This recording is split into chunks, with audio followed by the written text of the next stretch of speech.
the first thing we're going to do is we're going to set up our power output. Again, I made sure that it's on joules per centimeter squared. I can now raise the dosage, and you'll see, right, as the dosage goes up, the time goes up, because that's what I'm changing. I'm actually changing the time. The output of the machine is fixed by the nature of the diodes. So I'm going to go up to 10.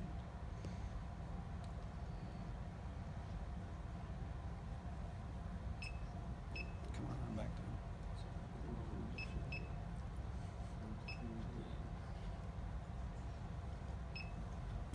Okay. And you can see, right, at 10 joules per centimeter squared, it's about a minute 13, right? If I were to switch this back to joules, right, that same minute and 13 gives me 75.9 joules of power, right? Okay, so make sure you're on joules per centimeter squared. The next thing then is to set my pulsing frequency. So I'm going to come over to that 9 o'clock spot, and I said I want to moderately high.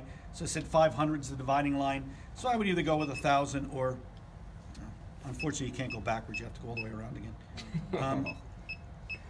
Why did the other number change? Yeah, why the joules? It changed when it was on continuous.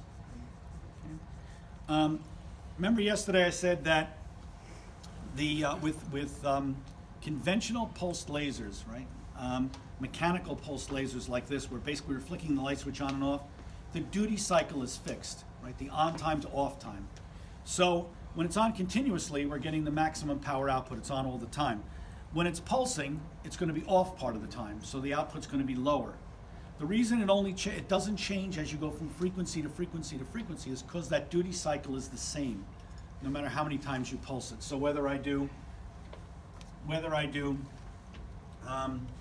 a duty cycle like this or a duty cycle like this, the ratio of on time to off time is the same.